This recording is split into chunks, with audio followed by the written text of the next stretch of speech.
Certamente há perguntas que você nunca se faz. Outras perguntas que você faz a si mesmo nem sempre recebem respostas satisfatórias. Se, como nós, você é curioso e quer descobrir alguns dos mistérios da Bíblia que têm gerado muito debate, você veio ao lugar certo.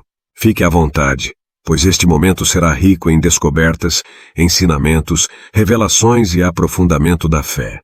Neste vídeo, exploraremos um tópico fascinante que tem sido o centro do debate há séculos. Este é o mistério da língua falada pelos primeiros homens. Os primeiros homens na Terra foram Adão e Eva.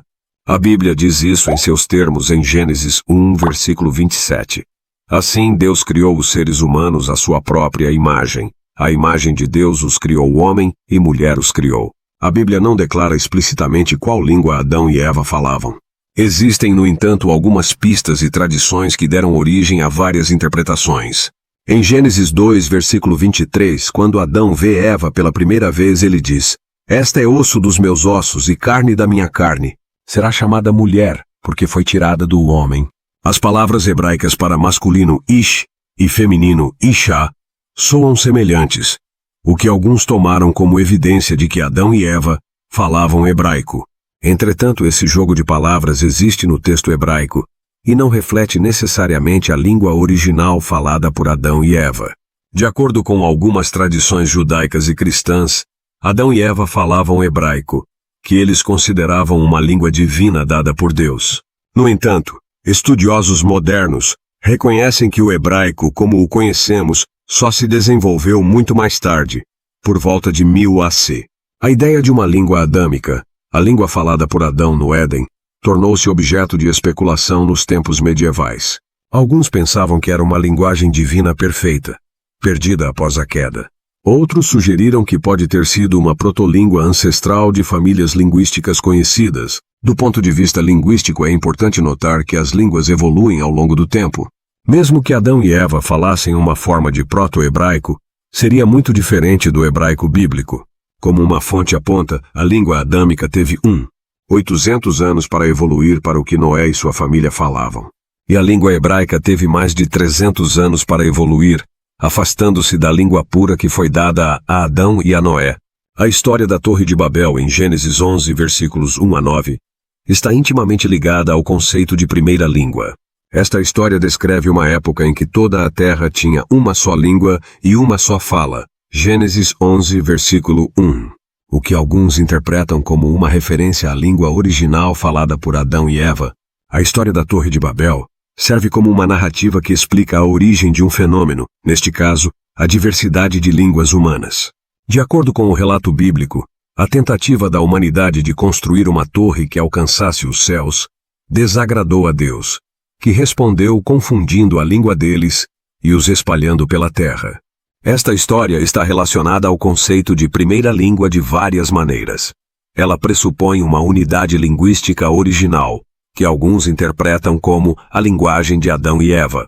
Ela explica a transição de uma única língua universal para a multiplicidade de línguas que conhecemos hoje. Ela sugere que a diversidade linguística foi uma intervenção divina, e não um processo natural de evolução da linguagem. No entanto, os estudos linguísticos modernos oferecem uma perspectiva diferente sobre as origens e a diversificação das línguas. É sabido que as línguas evoluem e divergem naturalmente ao longo do tempo, sem necessidade de intervenção divina. É interessante notar que a história de Babel não é exclusiva da Bíblia. Um conto sumério semelhante, chamado de Babel das Línguas, descreve como o deus Enki mudou a fala em suas bocas, instalando a disputa na fala do homem, que até então era apenas uma. Isso sugere que culturas antigas lidaram com questões de diversidade linguística e suas origens. A história da Torre de Babel também aborda temas mais profundos relacionados à linguagem.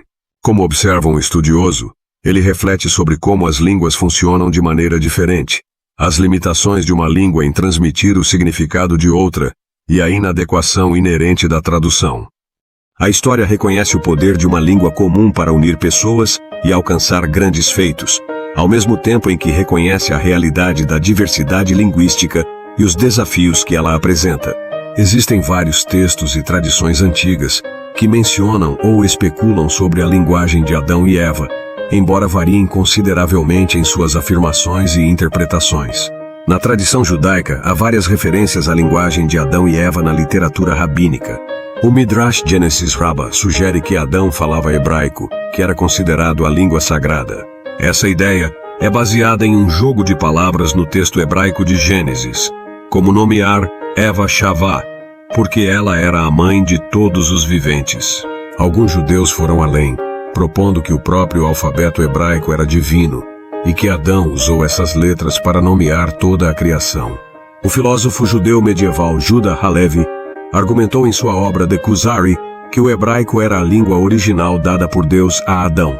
Na tradição islâmica, alguns hadiths, ditos atribuídos a Maomé, sugerem que Adão falava árabe. No entanto, isso não é universalmente aceito entre os estudiosos islâmicos, e alguns argumentam que a língua original era uma língua de Adão única, que mais tarde foi perdida. As tradições cristãs também especularam sobre a língua de Adão.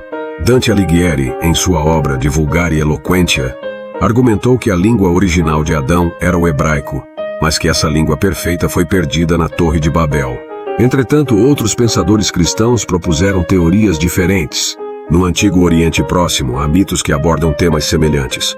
A história suméria, conhecida como Babel das Línguas, descreve como o deus Enki criou a diversidade linguística mudando a fala em suas bocas. Embora este relato não mencione especificamente Adão e Eva, ele reflete ideias semelhantes sobre uma linguagem original unificada. É importante notar que essas tradições muitas vezes refletem perspectivas religiosas ou culturais posteriores, em vez de realidades linguísticas históricas. Como aponta um estudioso, a língua hebraica evoluiu de um dialeto da língua cananeia, talvez um pouco antes de 1000 AC. Na Idade Média e no início dos tempos modernos, a língua adâmica foi objeto de considerável especulação. Alguns estudiosos tentaram reconstruir essa linguagem, acreditando que ela fosse a linguagem divina perfeita que revelaria todo o conhecimento. No entanto, esses esforços basearam-se mais em especulação do que em evidências linguísticas. Mais recentemente, alguns autores mórmons expressaram várias opiniões sobre a natureza da língua adâmica, dando continuidade a essa tradição de especulação. Embora essas tradições ofereçam insights fascinantes sobre como diferentes culturas entenderam as origens da linguagem, elas devem ser entendidas como expressões religiosas e culturais, e não como relatos factuais da história linguística. A linguística moderna oferece uma perspectiva diferente sobre as origens das línguas, com base no estudo de como as línguas evoluem e se diversificam ao longo do tempo. Do ponto de vista científico, identificar a primeira língua falada pelos humanos é uma tarefa extremamente difícil, se não impossível. Os estudos linguísticos podem fornecer insights sobre a evolução das línguas e as relações entre as famílias linguísticas, mas enfrentam limitações significativas ao tentar rastrear as origens de uma língua. A principal dificuldade está na duração da evolução. Os humanos modernos, Homo sapiens, existem há cerca de 310 anos e acredita-se que a linguagem tenha evoluído durante esse período. Entretanto, o método comparativo usado na linguística histórica não permite que as línguas sejam reconstruídas de forma confiável ao longo de um período de mais de 6.000 a 8.000 anos. Além disso, as mudanças nas línguas tornam-se grandes demais para permitir uma reconstrução confiável. Os linguistas podem reconstruir protolínguas, ou seja, hipotéticas línguas ancestrais de famílias linguísticas. Por exemplo, o proto-indo-europeu é o ancestral reconstruído de línguas como o inglês, o hindi e o russo. No entanto, essas protolínguas ainda são relativamente recentes na história humana, datando de apenas alguns milhares de anos. Alguns linguistas tentaram recuar ainda mais, propondo macrofamílias que reuniriam diversas famílias linguísticas, como Nostrático ou Protomundo. Entretanto, essas propostas são altamente controversas e não são amplamente aceitas pela comunidade linguística devido à falta de métodos confiáveis para uma reconstrução tão profunda. Outro fator complicador é que a linguagem provavelmente não surgiu de repente como um sistema totalmente formado. Provavelmente evoluiu gradualmente a partir de sistemas de comunicação mais simples. Isso torna o conceito de primeira língua problemático do ponto de vista científico. Além disso, É provável que a linguagem tenha evoluído independentemente em diversas populações humanas. Isso significa que pode não ter havido apenas uma primeira língua, mas sim várias línguas antigas que se desenvolveram em diferentes grupos. Estudos genéticos forneceram insights sobre migrações humanas e divisões populacionais, o que pode lançar luz sobre a disseminação e diversificação de línguas. No entanto, os genes não correspondem diretamente às línguas. As populações podem mudar sua linguagem sem alterar sua composição genética. Alguns pesquisadores tentaram usar métodos estatísticos para estimar a idade de famílias linguísticas ou para identificar palavras muito antigas. Por exemplo, um estudo de 2013 sugeriu que algumas palavras como eu, nós, dois e três podem ter dezenas de milhares de anos. No entanto, esses métodos ainda são debatidos e não permitem a identificação definitiva de uma primeira língua. Embora os estudos linguísticos possam nos ensinar muito sobre a história das línguas e seus relacionamentos, identificar a primeira língua humana ainda está além de nossas capacidades atuais. As origens da linguagem estão perdidas na pré-história, além do alcance dos nossos métodos linguísticos mais sofisticados. Essa perspectiva científica contrasta com as tradições religiosas que frequentemente postulam a existência de uma língua original específica. No entanto, essas tradições servem a propósitos diferentes: dar sentido e explicar a diversidade humana, em vez de propor hipóteses linguísticas testáveis. Na literatura, a linguagem de Adão e Eva tem sido uma rica fonte de especulação e simbolismo. O poema épico de John Milton, Paraíso Perdido, 1667, imagina conversas entre Adão, Eva e vários seres divinos. Milton descreve a linguagem deles como elevada e poética, refletindo sua visão dela como um estado de perfeição. Na literatura mais recente, alguns autores tentaram imaginar como seria uma língua adâmica. No romance de ficção científica de C.S. Lewis de 1938, Out of the Silent Planet, o protagonista encontra uma linguagem em Marte que ele acredita ser semelhante à linguagem do Adão não caído. Lewis a descreve como tendo uma qualidade que torna quase impossível mentir ou interpretar mal. Na literatura mística judaica, especialmente em textos cabalísticos, há muita especulação sobre a natureza divina da língua hebraica e sua conexão com Adão. A ideia de que cada letra hebraica tem um significado cósmico e que Adão usou essas letras para nomear a criação é um tema recorrente. A literatura islâmica frequentemente retrata Adão e Eva falando árabe, refletindo a crença no árabe como uma língua sagrada. No entanto, alguns estudiosos islâmicos afirmam que a língua original de Adão era única e diferente de qualquer língua conhecida. Nos tempos modernos, alguns autores usaram a ideia de uma linguagem adâmica como uma metáfora para a comunicação ou compreensão perfeita. Por exemplo, o romance de Umberto Eco, Em Busca da Linguagem Perfeita, explora a busca histórica por uma linguagem universal, abordando ideias sobre a linguagem de Adão. Deve-se notar que essas representações artísticas e literárias muitas vezes dizem mais sobre as perspectivas culturais e religiosas de seus criadores do que sobre realidades linguísticas históricas. Elas refletem o fascínio humano contínuo pela ideia de uma linguagem perfeita e original, e o papel da linguagem em nosso relacionamento com o divino e com os outros. De fato, há muitas lendas e mitos fascinantes em torno da língua falada por Adão e Eva no Jardim do Éden. Essas histórias refletem a curiosidade duradoura da humanidade sobre nossas origens e nosso relacionamento com o divino. Curiosamente, o grande poeta Dante Alighieri explorou essa questão em suas obras. Ele primeiro argumentou que a linguagem adâmica era de origem divina e, portanto, imutável. Mais tarde, ele revisou sua visão, sugerindo que se a língua do paraíso tivesse sido criada por Adão, ela não seria idêntica ao hebraico. Como seguidores de Cristo, devemos abordar essas lendas com curiosidade e discernimento. Eles oferecem insights valiosos sobre como diferentes culturas entenderam nosso relacionamento com Deus e a linguagem. Ao mesmo tempo, devemos lembrar que a verdadeira mensagem do Éden não tem a ver com linguística, mas com o nosso chamado para viver em harmonia com Deus, uns com os outros e com toda a criação. Vamos nos concentrar em usar a linguagem que falamos para espalhar amor, compaixão e as boas novas de Jesus Cristo. Porque, em última análise, não são as palavras que usamos, mas o amor que demonstramos que realmente reflete a imagem divina na qual fomos criados. Nos primeiros dias da Igreja, muitos acreditavam que o hebraico era a língua original de Adão e Eva. Essa visão se baseava na crença de que o hebraico era a língua do Antigo Testamento e, portanto, deveria ser a língua da própria criação. Os padres da Igreja, incluindo Santo Agostinho, frequentemente apoiavam essa interpretação. Entretanto, à medida que nossa compreensão da linguagem e da história se desenvolveu, também se desenvolveram nossas interpretações da linguagem. Durante a Idade Média, os estudiosos começaram a questionar se o hebraico era realmente a primeira língua.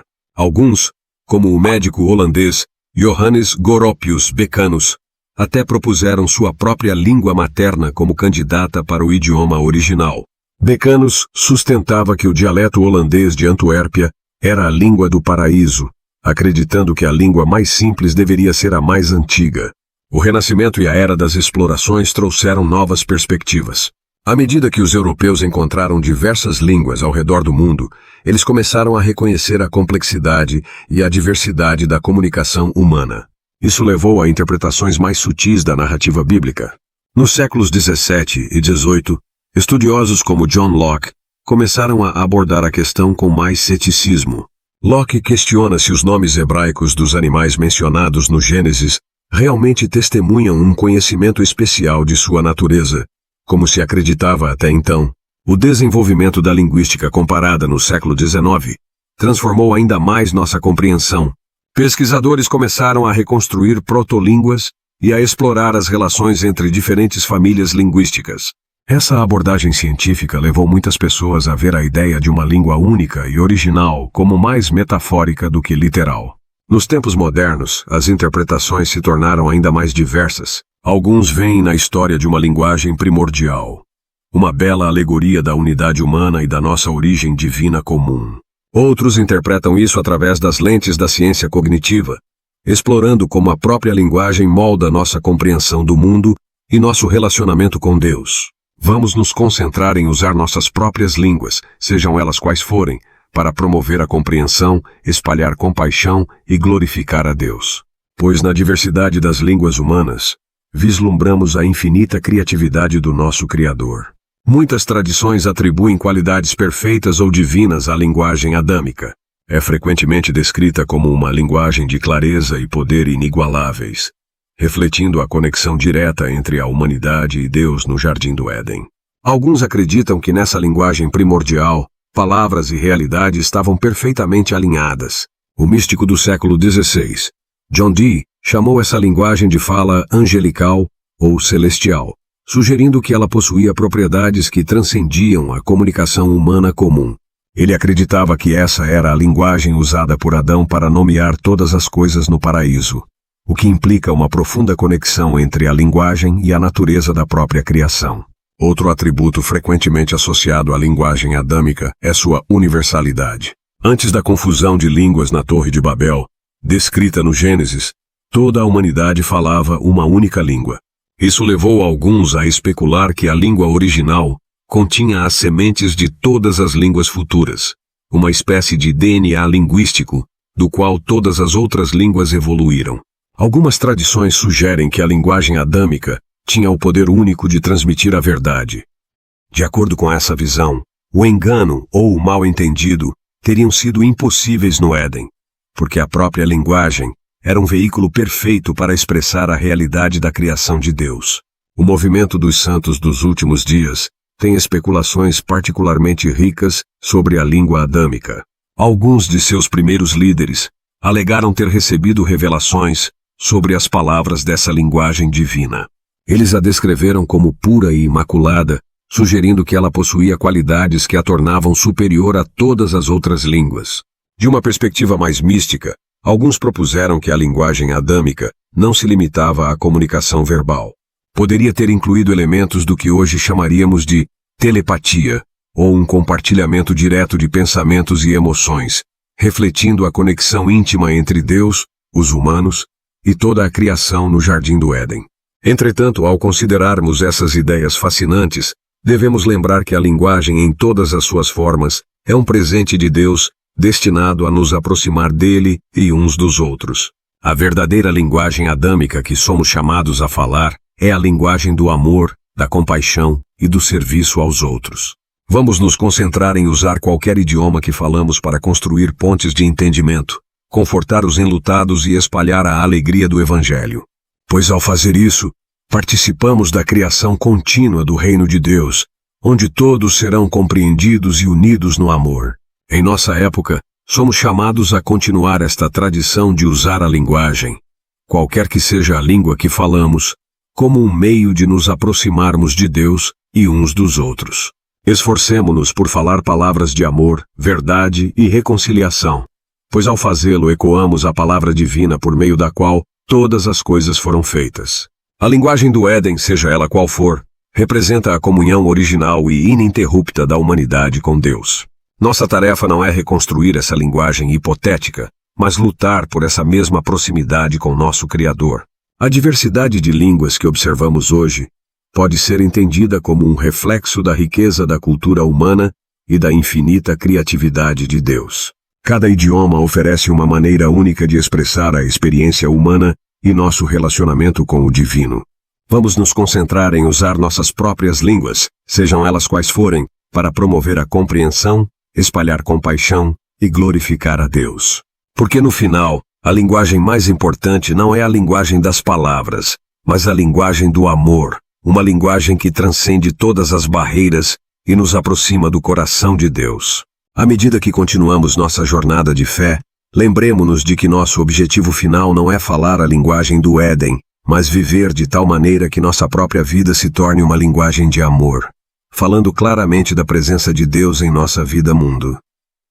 Aqui estamos no final do nosso desenvolvimento. Esperamos que você tenha aprendido muito para seu conhecimento, sua edificação e para o aperfeiçoamento de sua fé. Se sim, curta o vídeo e deixe um comentário.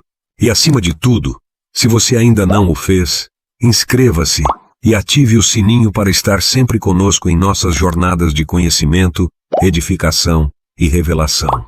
Deus te abençoe e nos vemos em breve na nossa próxima viagem.